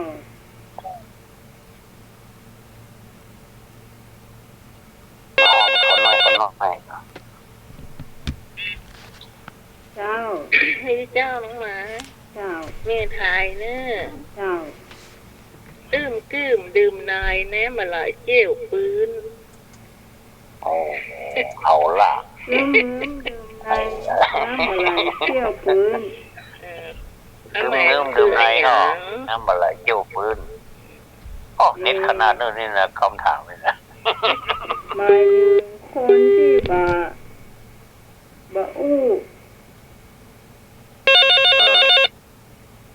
บ่ค่อยอู้บ่ค่อยจ่ายก็ได้บ่ค่อยจ่ายก็ได้แต่ว่าถ้าไผไปมีเรื่องกับมันนี่ยังว่าเนาะเอาว่าอย่างไรฮะสายนี้เจ้าสวัสดีเจ้าน้องไม้เจ้าแม่นวลมาแล้วก่อไม่เจ้าเหรอแม่เขียวแม่บัวเขียวเหรอยังแม่บัวแดงถามมาแม่บัวเขียวเด้อยังซ้ำยอดกับมาเนาะเสียงมีแม่บัวแดงด้วยกะจ้ามีแม่บัวแดงบัวเขียวน้องหมายเปิ้นมาใดก็เปียก ดื่มในน้ำบะไหลเกี่ยวปืน ฝนจะมันเงียบๆขึงๆนะเนาะถึงจะเอาขึ้นมาแต่ก็หลายนักเนอะน้องไหมจ้าแม่นที่เปิ้นบ่ปากบ่อู้นั่นนะเข้าสุภาษิตว่าน้ำนิ่งไหลลึกอ่ะจ้าแม่นอ๋ออันนี้ใช้มึงสีนู้นเนาะจ้าแม่นวลก็ตอบได้แม่นวลก็ถามได้ว่ารับไปยังเจ้าแม่เลี้ยงนะแม่เลี้ยงน้องล่านั่นนะเจ้าอหนุ่ยไม่ไหนให้หนุ่ยตอบก็ได้มาถามที่สวยเดิมก็ได้หนุ่ยขนโดนไม่แซ่ ถามว่าจะได้ไหมหนุ่ยขนโดนทำไม่แซ่ว่าเอาแล้ววะเจ้าน้องหมายลาบว่ะตอบถูกหมดเลยเจ้าแต่กี้หนุ่ยอันไม่แดงนะครับหรือยังไม่แซ่ไม่เป็นไรก็เอาคืนไว้หนุ่ยอ่ะมาเอาไม่แซ่ดื่มในน้ำมันแหละเกี่ยวปืนเดี๋ยวมันได้นี่ก็ยังว่าเลยเนาะคนดักไว้นะระวังไว้เลย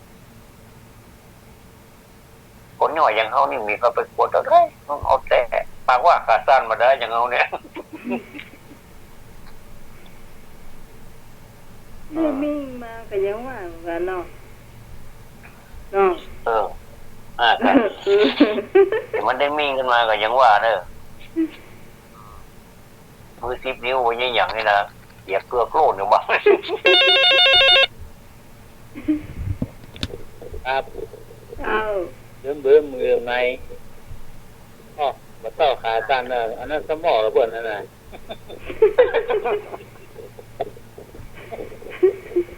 ปากว่ากับสั้นนั่นนะเอาแต่เจ้า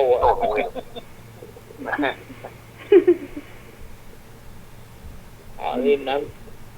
ไม่เหมือนก็นั่งสมาธิกันใช่ครับ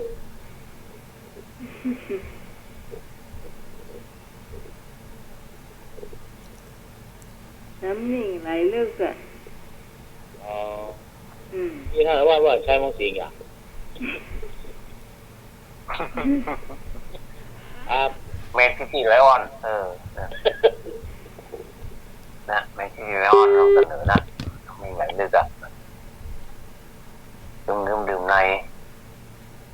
มันบอกปากนอกแต่มันดื่มในอย่างคนมันเคยมิ่งเตือนเนี่ยเป็นมันได้มิ่งกับระวังไว้เลยเนาะบางคนมิ่งจนให้เลยนะมิ่งเกินมิ่งจนให้งูไอ้ยังขี้เนี่ยมิ่งวะบอกเพื่อนมิ่งวะดีวิยำมันเนี่ยอย่างไฟลมมันให้อ่ะแล้วนั่นน่ะน้อยด้วยเนาะต้องใหม่ก็มิ่งอยู่เตื้อเหรอ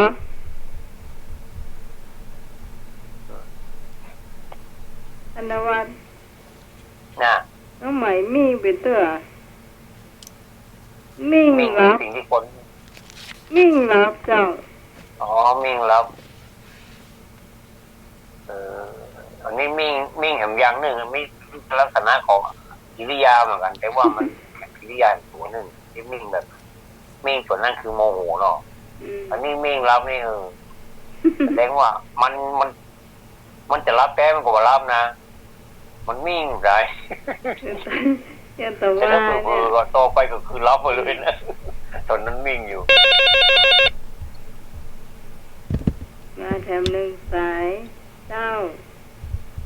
นมัสการครับผู้แฟนบันเทิงครับ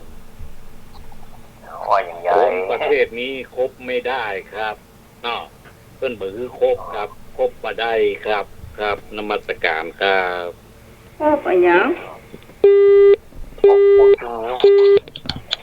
พวกคนที่มิ่งกันอย่างไรก็ว่ากันไปอันนี้ซ้ำมิ่งอย่างยังเนาะมิ่งกินข้าวแล้วลืมกินน้ำเลยมิ่งจะไปลืมเนอะมาได้นะกินข้าวลืมกินน้ำนี่นะว่าดีเนอะทำให้การย่อยของอาหารการย่อยของกระเพาะนี่มันดีต้องกินน้ำทำอันมันจะมิ่งอันนี้ก็มิ่งอย่างยัง มันมีเห็นอย่างเหรอมิ่งไม่ได้กี่ข้าวอ่ะมิ่งได้กี่ข้าวได้กี่กระน้ำไม่นานก็ผีใจแล้วก็มิ่งอย่างก็คือบัดนี้1 2อย่างอันนั้นก็มิ่งใหญ่มิ่งหลวงด้วยนะเนาะเจ้าน้ำผมได้กินข้าวผมไม่ได้กินนี่มิ่งใหญ่มิ่งหลวงน้ำพญามิ่งบรรดามิ่งทั้งหลายนี่ตู้กินข้าวมาได้กินข้าวไม่ได้กินน้ำได้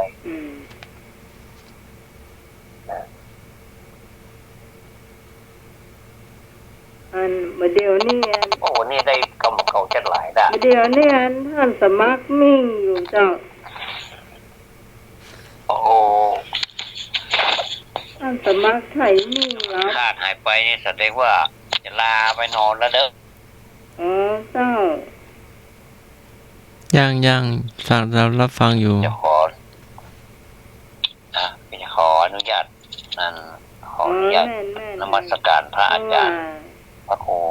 สมงวิสุวัตรผู้อำนวยการสถานีวิทยุเนอร์ขอนมัสการด้วยความ